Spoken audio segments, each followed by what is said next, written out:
extra large pepperoni lovers. I gotta call you back. Hi, may I help you? Oh, don't tell me. Let me guess. I bet I know why you're here. There you go. iMARRIAGE. How did you know that we were here about marriage? Guess I'm just psychic. Oh, I forgot about the outfit. Yeah. What do you think, sweetheart? Is this what you had in mind? Oh, I think it looks perfect. I love the size. And the box matches my dress. Oh. Let's get it right now. Okay. So you're both familiar with iMARRIAGE? Oh, yeah, sure. We've been planning for our marriage for a very long time. This is gonna do just fine. And you're sure you know what you're getting into here? Of course I do. I do. Oh. Love, honor, cherish, ring, ring. Hello? Who's there? Sweetheart, you're so funny. Oh, no, you're the funny one. So sweet, beautiful, gorgeous. Hey, can we just get this to go? We're in a little bit of a hurry, so. I really think you should maybe read through the literature first. It's iMARRIAGE, little I, big marriage. Okay, yeah, will you take credit card? Actually, here, just take some cash. Never mind, just keep the change. We have an extended warranty plan if you're Hey, I don't think you know who you're talking to, but we don't need a warranty. We're in love. Yeah, but see, you need to understand, we have no return policy. May I help you? Right.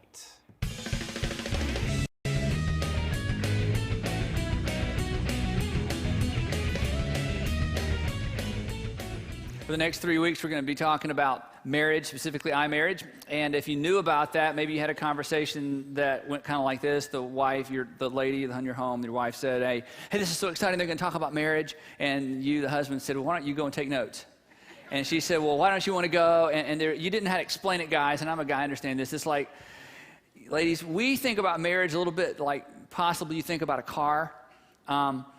We just want it to work. We don't want to understand it. We just want it to work. We don't want to work on it. And unfortunately, some of you guys would just rather drive it till it breaks down and trade it rather than fix it, okay? So there's the kind of a thing going on there, that we, it's like if ladies see, when you say to us, honey, I think we need to talk about our relationship, or, I think we need to talk about our marriage. Here's how that sounds to us. It sounds the same way to us as this sounds to you. You're driving down the road with your husband, and all of a sudden he turns down the radio and goes, shh. You go, what? And he goes, do you hear that rattle? And you go, no. Oh, it's a rattle. Okay, you drive. I got to get in the back seat and find the rattle. You're like, I don't even hear it. And even if I heard it, so what? Just turn up the radio. And, it's, as long as the car works, do we have to talk about it? Or maybe he bought you a new car and he gave you that book and wanted you to read it. You're like, why do I need to read it? Drive, press the gas. I don't need to understand the car to operate the car. And see, ladies, we have a tendency to kind of think of marriage that way. As long as it's working and not broken down completely, can't we just drive it? Do we have to talk about it? And the ladies are right. We have to talk about it, okay? Because we don't want it to break down. We don't want it to be traded. We want it to work. So we're going to talk about marriage. And let me tell you a little bit about where we're going with this. Today is the introduction to iMARRIAGE. And so if this is your first time, this is not going to be a Bible study. This is an introduction to a series. And so there's not like a Bible lesson. So if you don't believe the Bible, this may be the best sermon you've ever heard, because we're not going to talk about it. If you're a person that's like, where's the Bible? Where's the Bible? Come back next week, because today I just want to address an issue, because there's so much that can be said about marriage. Obviously, in 3 weeks, we're not going to cover everything. And when we do these relationship series, we like to pick a really, really, really narrow slice and drill down deep on an angle or on an aspect or facet of a relationship, in this case, marriage, so we can come away with something practical. And I want to spend a few minutes today explaining the question or explaining the problem we want to address, so that for the next 2 weeks, you'll understand why we're saying what we're saying. Now, other thing I want to say before we jump in is, if you're single, I'm extraordinarily glad you're here, because some of us who are married are going to feel convicted, and we got homework, we got to home and talk about this. And this will be 3 weeks where, if you're single, you'll feel no guilt. You won't feel anything. You can just say, I just feel sorry for all those people who are married, who have all those struggles. It'll make you kind of glad you're not married yet. in some cases, and you get to do it right the first time. Whereas some of us are going to have to regroup and back up and rethink some stuff and have some wonderful / difficult conversations. If you're single, if you can take just a few of these concepts and just log them away or put them on a 3x5 card, or allow this series to help you renew your mind as to how you should view and approach marriage, it could make all the difference in the world. So iMarriage, we're going to talk about it for 3 weeks. Let's start this way.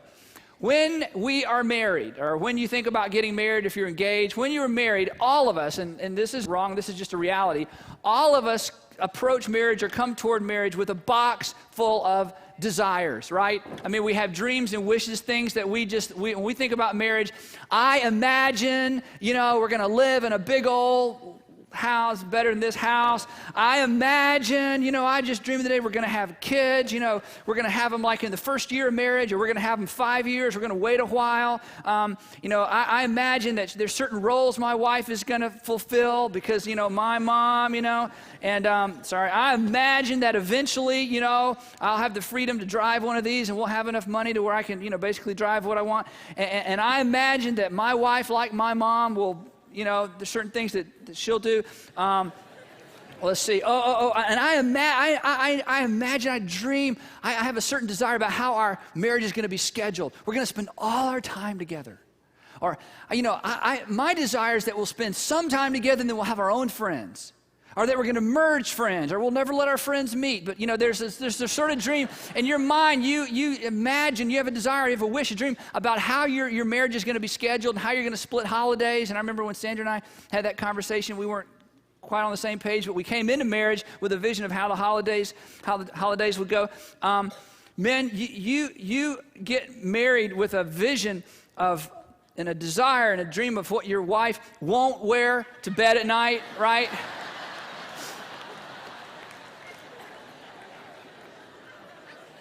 And ladies, you just know that he'll love you for who you are, and it won't really matter.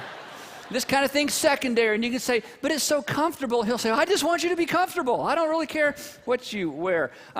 We have certain desires financially that, when we get married, we'll start here, but eventually. And so we all come to marriage with all these desires. Now, you can't help that. I mean, that's just, how else would you know? But the thing that all these desires have in common is I. This is what I envision. This is what I imagine. This is what I desire. This is what I wish for. This is how I picture it. It's all about I. And I can't be faulted for that because I've never been married before. Or, maybe you have been married before, but, it was all her fault or his fault or most of it anyway, and time's gone by. And so you're kind of back to, in my next marriage, here's what I desire. In my next marriage, here's what I wish for. In my next marriage, here's what I imagine. And right in the middle of all of that is I. Because what else can I do but wish for what I would wish for? I can't exactly, build a dream, an imagination about marriage around what somebody else desires. That doesn't make any sense. And so we come to marriage with big capital I. All of us do. All of us do. And we walk down the aisle with a box full of desires. We have flowers, all the rest, but right there with us is, let's get through the vows and let's say I do, because I have some wishes and I have some dreams and I have some desires. And in our marriage, in fact, before we got married, we even talked about, who's doing what, where we're going to live, and what are our goals. We talked about this stuff. We got this picture. And then we get married. And either at the altar or on the honeymoon or a week or a month or, that first year, we begin to do something subconsciously that impacts the dynamic of the relationship. And this is what we're going to talk about for 3 weeks. Without really knowing why and understanding what's happening, we eventually began to take all of these, in many cases, legitimate desires. My dad always did that, and my mom always does that, and isn't that what a woman does, and isn't that what I can expect from my husband? And we begin to place all of these things, how we want our marriage to look financially, how things are going to be romantically, who's going to do what in the home, how much money there's going to be, how the whole thing's going to be scheduled. We transition these into a different category. And desires, good desires, become what? Expectations. And we don't know when it happens. And we're not sure how it happens. And it may be, you may have walked down the aisle one way with these and walked out the back of the church with these. It may have happened instantly in your mind because, after all, you're my wife. I mean, you were my fiance. We could just dream. But now you're my wife. I expect. You were my fiance. We just wished together and talked about the future. But now you're my husband. I mean, after all, you're my husband. I mean, that's what husbands do, don't they? And somewhere along the way, wonderful, blissful wishes, dreams, desires become expectations. And when this transfer happens, the dynamic in the marriage is instantly changed. And it's changed primarily because there's not just one big I in the marriage. There are two big I's in the marriage. And everybody walks down the aisle with dreams and wishes, and that can't be helped. And once the big I's collide, there are just a few options. One option is you leave. You go, you know what? I'm not going to be able to measure up to your expectations. That's not what I expected. You don't seem to be managing my expectations. And so you decide, you know what? He just wasn't a good husband. She just wasn't a good wife. What does that mean? I had expectations about what a good husband, a good wife was supposed to be, and he wasn't one. She wasn't one. Or he expected so much of me and she expected so much of me, and I couldn't meet up to their expectations, so we're just going to, I'm leaving. I'm out of here. And the problem is, of course, you know what you do? You just pick up your box of desires. So I'm going to go find me somebody else to dump these on. And it's the same thing. Guess why some of your second marriages feel a lot like your first marriage? Because guess what's there again? There you go. Wherever you are, there you go. We've talked about that. The other thing that we do sometimes is the stronger partner wins. You conquer. You go, ho, ho, ho. You will do what I expect you to do. And there's always a dominant partner generally in a marriage, and the weaker one cowers, and the dominant one finally explains and explains and explains to the point where your partner can finally understand what it means to be a good husband. And she finally understands what it means to be a good wife. And she begins, or he begins, to live up to, or try to live up to your expectations. And as they begin to try to, reach that bar and jump higher and duck lower and spin faster, all of a sudden you start to feel like, hey, this is working out. This is a pretty good marriage. But what you don't understand is this, and this is huge insight. This may be the reason you're here today, just for this one little thought. You see, it's very easy for me to be me. None of you even wrote that down. It's very easy for me to be me. It is very easy for you to be you. Never once have you woken up in the morning, looked in the mirror and said, okay, remember, come on, be me, be me, be me. But it is very difficult for me to be Sandra. And it is very stressful for her to try to be me. And so when you win in those first few years of marriage and you finally explain for the 1,000th time, this is how a husband is supposed to be, this is how it's supposed to be scheduled, this is how we handle money, this is how we handle conflict, do you not? And finally, finally somebody decides, okay, I'll do it your way. You think things are great because being that way is effortless for you, because you're you. It takes no effort to be you. But when your spouse decides they're going to try to be you, it is extraordinarily stressful, but you don't know it because it comes natural to you to be you. But it's not natural for them to be you. So consequently, you think things are great, and for a while, things are great. Now, the flip side is you respond to all this by being the subdued, the conquered. You decide, I'm just going to conform. Okay. If that's what it takes to make you happy, if that's what it takes, to make you feel like we're having a good marriage, if that's the way your mother did it, if that's the way your daddy always did it, if this is what it's going to take for you to feel like we have the right kind of marriage, then big white flag, I surrender. And so you decide to conform. And maybe out of love, maybe out of duty, maybe out of, you don't know why, just to keep her quiet or keep him quiet. Okay, don't keep threatening. I'll do what it takes. So you can conform. But see, conforming to become like somebody else expects you to be is extraordinarily stressful because you weren't made to be them. But you try. And here's my observation. Don't have anything to back it up, so just my observation. Late 30s, early 40s, that begins to break down. Emotionally, physically. People who have been in a marriage where they have just tried to, pull up to that bar and measure up, and the other partner thinks things are great, but you've been working to be somebody you're not. Eventually, emotionally, physically, that begins to unravel. And do you know what the problem is, whether you're conforming or the one that's being conformed? I. Because I is right there in the middle. You have an I marriage. The other option, and this is maybe the one that most people opt for, I don't know, it's just a compromise.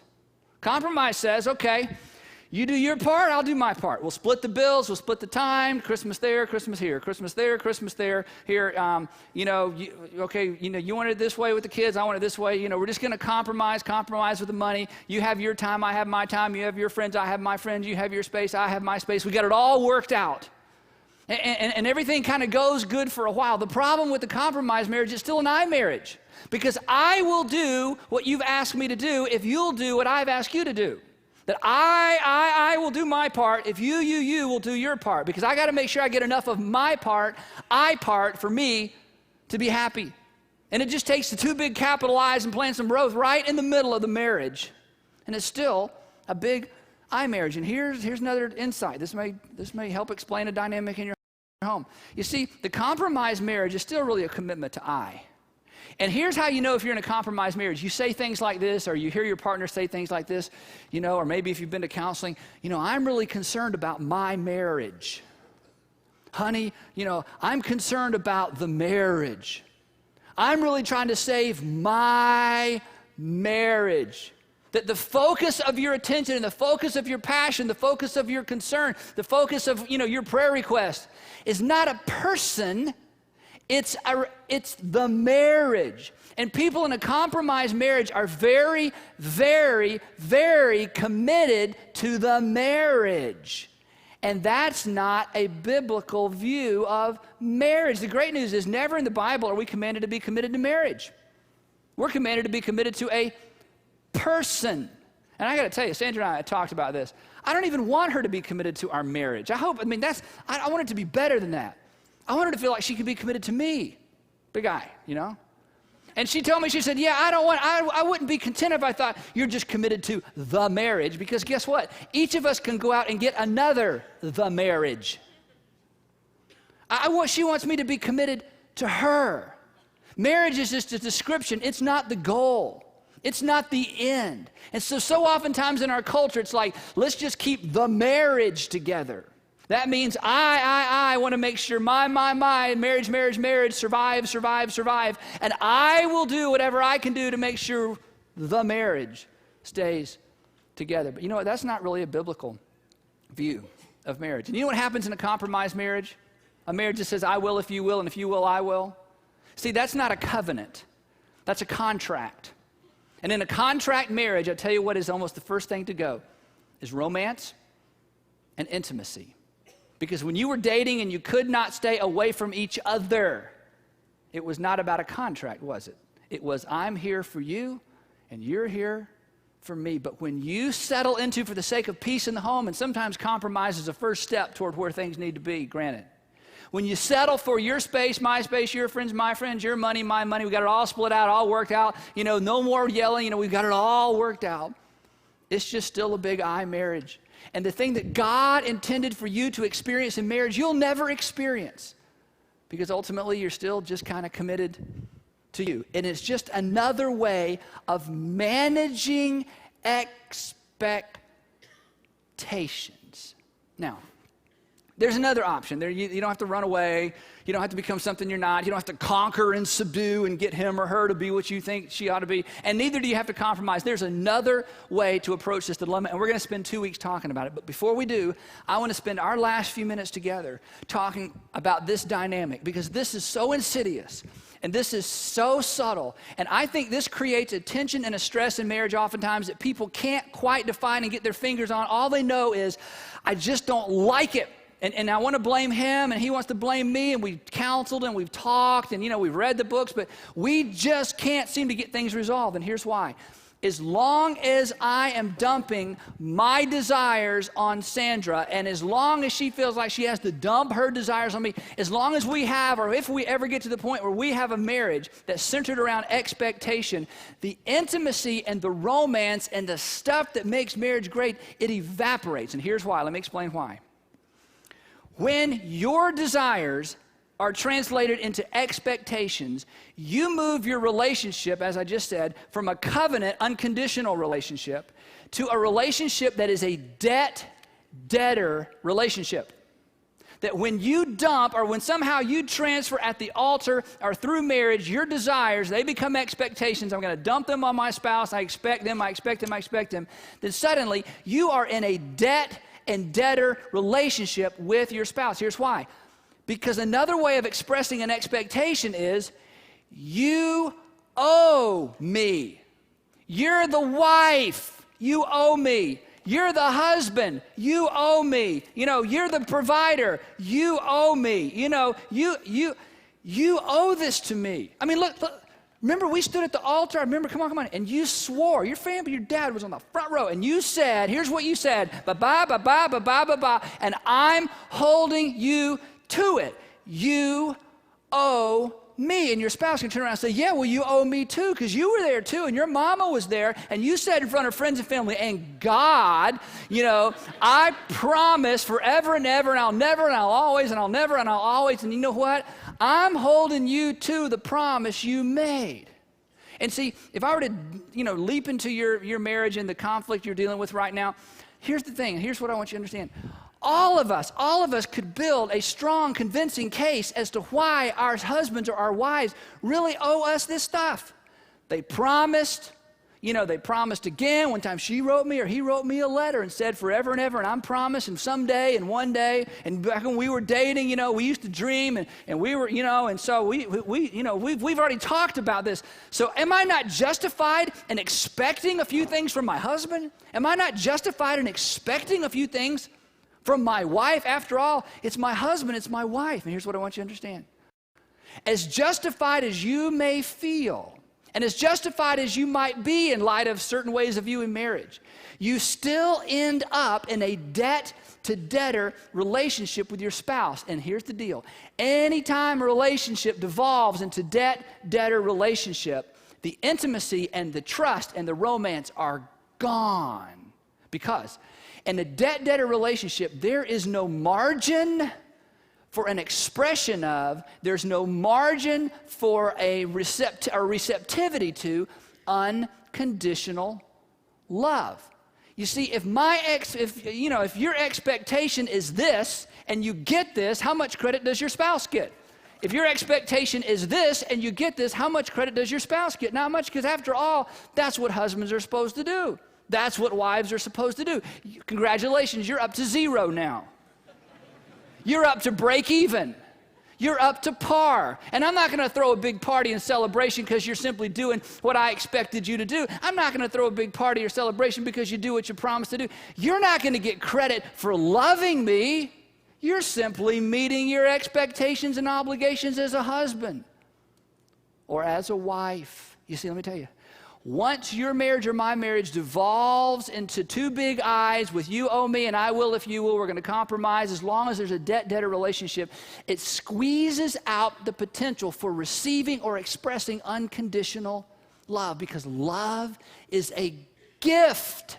And if everything is expected, there's no opportunity to give or receive the gift. This is why. You'll never receive a personal, in-depth, long, perfume-laced letter with a gift card from your mortgage company. Dear Andy, once again this month, we just want to write and thank you for sending in your mortgage payment. For a long time, we've tracked with you and Sandra and your wonderful kids, Andrew, Garrett, and Allie, through life, and we're so appreciative. Enclosed as a gift card for you and your wife. We didn't know what your kids wanted, but if you let us know, next month we'll send them a gift card too. We're so appreciative. I don't get a thank you note from my mortgage company. Why? Because that's just the deal. That's just the expectation. In fact, the only time, same with Georgia Power, right? If the only time that you get a personalized letter, the only time you get special attention is if what? You miss a payment. Hey, you know what? You miss enough payments. Not only do you get a letter, they'll call you on the phone.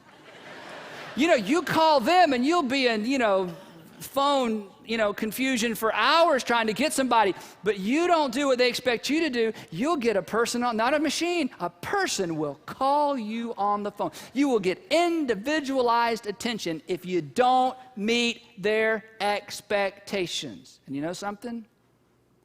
That's something some of you feel in your marriages.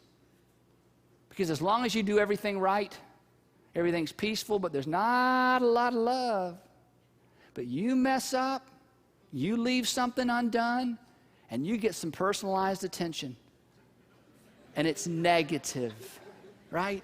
See, I like to come home to nice, neat, orderly world. That's just my strangeness. I just like, I drive up my driveway and I'm looking at my yard for things that are wrong.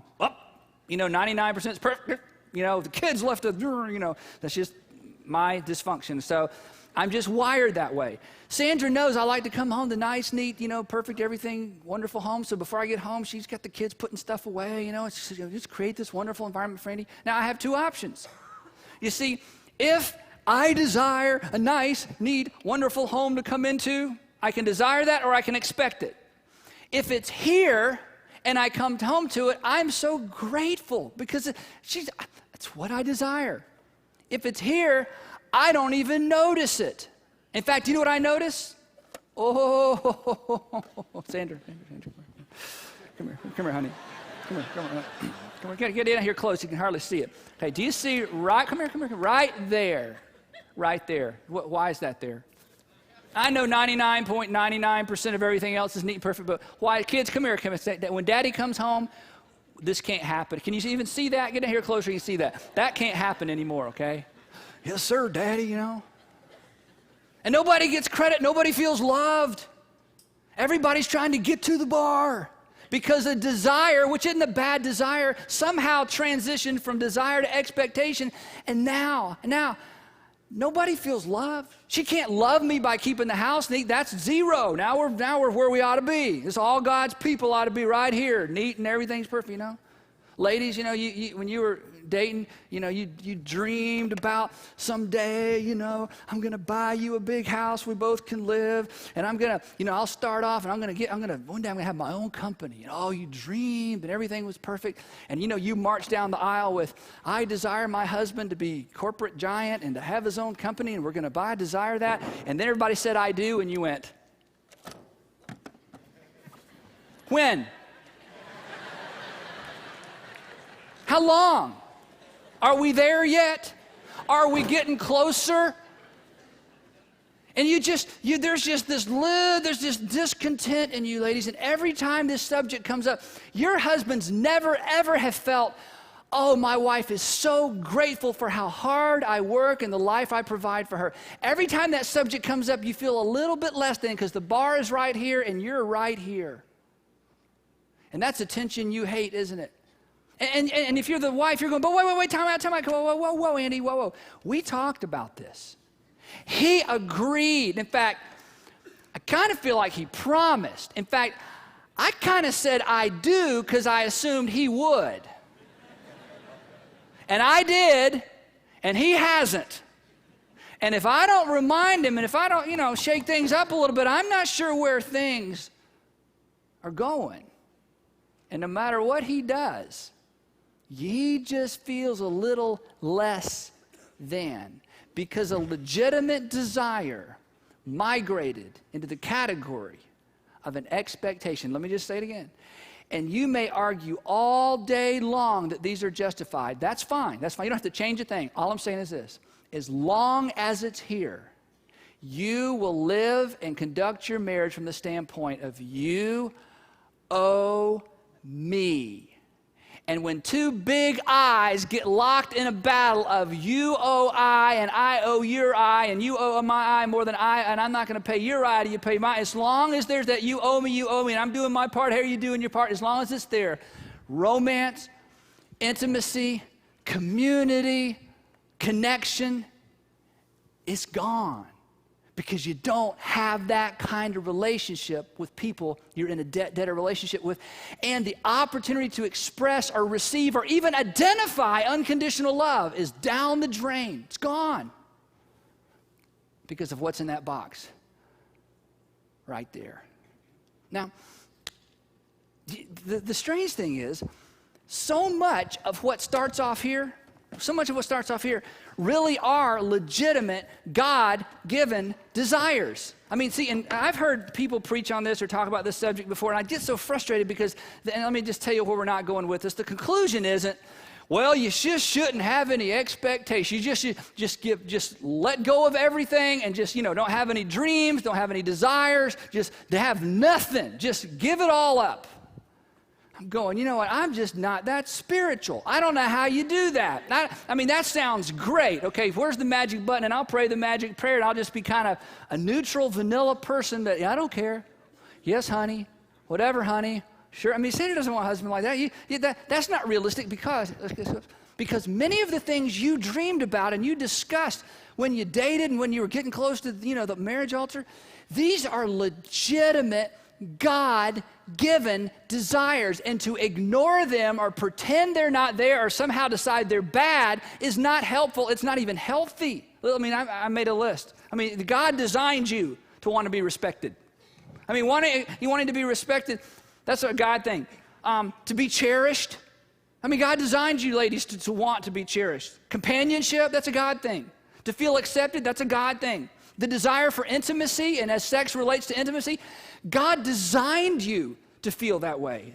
Love, the desire to be understood, the desire to be appreciated, the desire to be desired, the desire to be followed, the desire to be listened to, the desire to be taken care of, the desire to be respected. You see, many of those things are what fuels or what stands behind so much of the stuff that gets put in this box, and those desires are legitimate.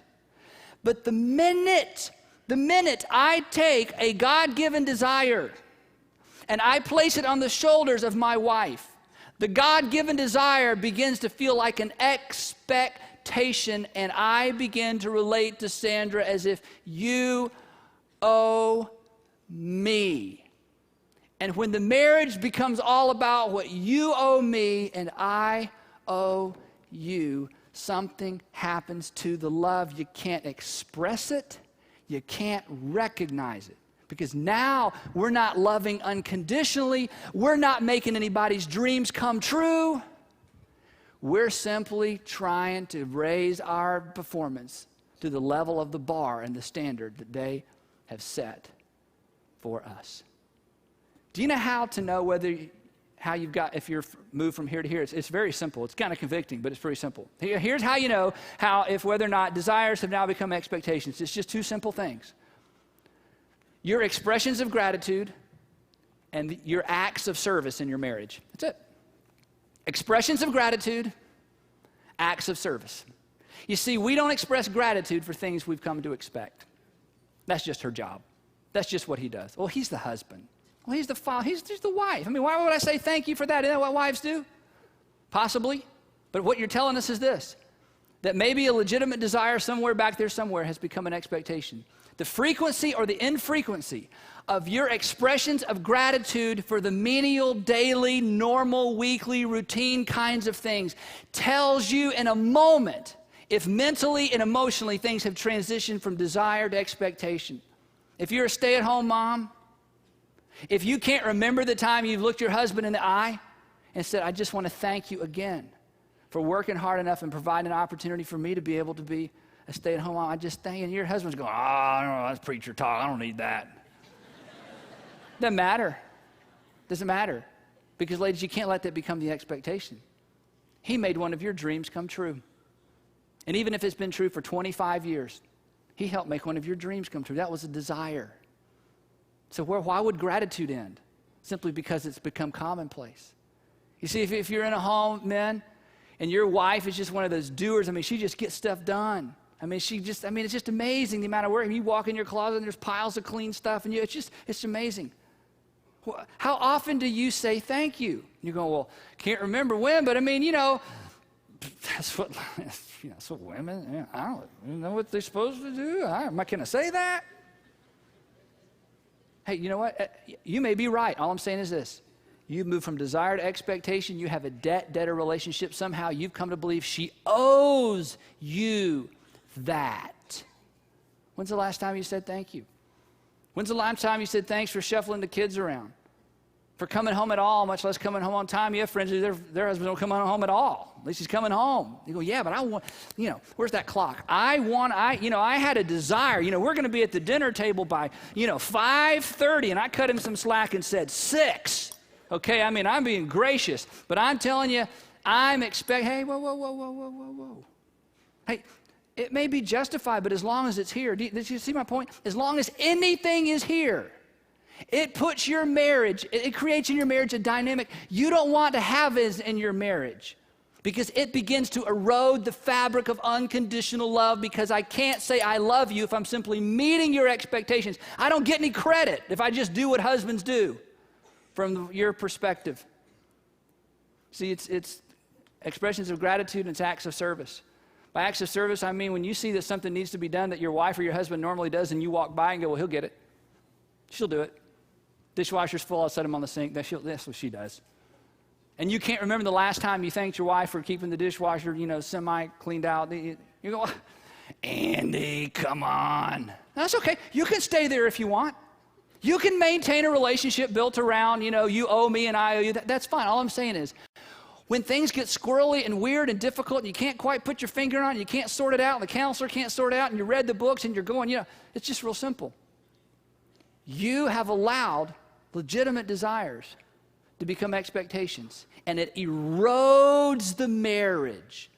Because as long as there are big expectations everybody carries around, it's all about I.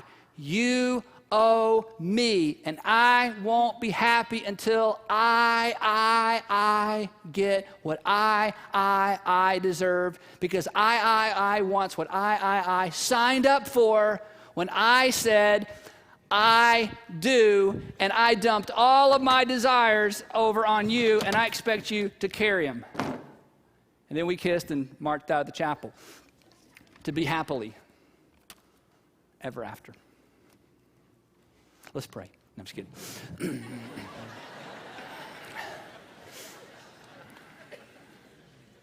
Now, that's the dilemma. Here's the question. Now imagine how different your marriage could be. Now, just dream with me, okay? You're going, oh, I wish he had been here. I wish he could come this morning, But just dream with me anyway, even if it's just one of you. Or even if you're just thinking about getting married, just single, dream. Imagine a marriage where everything just stayed over here. Is that possible? Imagine a marriage where all the dreams and wishes and desires stayed in the category of dreams, wishes, and desires. Imagine what that would be like. You know what that means? This is so awesome. That means at any point, any place in your marriage, when you were able to discover a dream, something your husband deeply desired or your wife deeply desired, as you begin to discover those, you could begin to satisfy those wishes and desires, and it would feel like love to him or her, because he or she kept it here and never put it there. Imagine a marriage that was built around fulfilling the desires and dreams of the person you married, rather than trying to live up to the expectations of the person you married. I'm telling you, it is a completely different dynamic, a completely different experience. This fuels intimacy and romance. This simply erodes it. This is a covenant. I will even if you won't. This is a contract. I'll only as long as you do. So here's what we're going to talk about for 2 weeks. How do you get all this? Back over there. Not how do you get rid of this totally. That's unrealistic. That's not even healthy. How do you get what's in here? Back over there. It's possible. And it begins with your answer to this one question. I'm going to ask you one question, then as you leave today, I'm going to give you a little card that, believe it or not, has 3 passages of Scripture. We do believe in the Bible here. So we've got 3 verses. And here's what we're going to do. I'm going to ask you the question. You'll think of an answer immediately. But I want to challenge you this week to think about this question over and over. Sandra and I, we've been working on this for several months, this series. And Sandra and I have had discussions around this question. It has been wonderful. We've been married 16 years. great discussion around this one question. And then I want you to read, meditate, maybe memorize, but read maybe every day or one of these every day. There's just 3. One of these verses through the week as you think about the answer to this question, because this question will set you up for this transition. Here's the question. What does your spouse owe you? Ladies, what does your husband owe you? Men, what does your wife owe you? From your perspective, from your opinion, from what you've been operating on, from what you've assumed, from the way you've run your marriage. Think about it. What do they owe you? Because your answer to that question will tell you what's in this box. And until you know what's here, you won't know what to do next to move it there. What does your spouse owe you? And then read these verses in light of your answer to that question. Let's pray together. Father, thank you for the Bible. Thank you for the practical insight. Thank you for answers. Thank you for not leaving us alone. And Father, thank you for not giving us marriage and just allowing it to just be a I will if you will thing. Thank you for your unconditional love that paved the way for us to be able to unconditionally love the people around us, and specifically that one unique individual to whom we have pledged to spend the rest of our lives. And Father, we meant it when we stood at the altar and made all those unconditional, crazy, statements. We meant it at the time. And Lord, we want that to be a reality. And Father, we want to finish with the person we're with. Would you please in these next few weeks give us the insight and the grace we need to take the steps that are necessary, to not have I marriages, but to somehow learn to move the big capital I out of the middle and allow something else to take its place. In Jesus' name, amen.